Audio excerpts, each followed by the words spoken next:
मैं रिलीजन की बात नहीं कर रहा हूं, मैं पंथों की बात नहीं कर रहा हूं, मैं धर्म की बात कर रहा हूं, आध्यात्म की बात कर रहा हूं। स्पिरिट शब्द से बना है स्पिरिचुअल।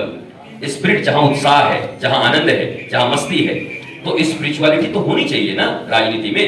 नहीं होगी तो अधार्मिक राजनीति नीरस हो जाएगी और राक्षसों की हो जाएगी।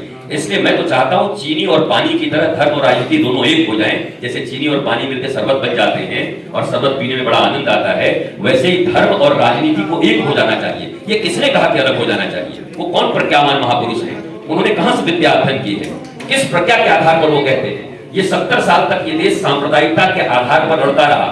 सांप्रदायिक कहने पर लोगों को बड़ा कष्ट होता था। इस देश को ये तक मालूम नहीं था कि संप्रदाय का अर्थ होता है सम्यक प्रकार से हमारे पूर्वजों ने जो हमको प्रदान किया है, जो विधाएं दी हैं, जो ज्ञान दिया है, उसको संप्रदाय कहते हैं। तो सांप्रदायिक कहने में तो आपको गर्व की अनुभूति होनी चाहिए। आप डरते क्यों हैं अगर आपको कोई सांप्रदायिक कहता है? क्योंकि आप पढ़े नहीं हैं। आप मैकोले की शिक्षा व्यवस्था में पढ़े हैं। ओल्ड मैकोले ने कहा था कि आने वाले समय में ये शरीर से तो आजाद होंगे पर मानसिक रूप से गुलाम होंगे। देशी मुर्गी बुलाई थी बोल। भारत को अपनी शिक्षा नीति बदलने की जरूरत है। यहाँ गुरुकुलम और आधुनिक साइंस को मिलाकर के फ्यूजन विद्या का निर्माण होना चाहिए। उस फ्यूजन विद्या जो भारत के सनातन संस्कृति की विद्या होगी, वो बोर्ड होगी, उसके बाद ही इस देश का मंगल हो सकता है, देश विश्व गुरु बन सकता है और 8 अरब लोग आनंदित हो सकते हैं।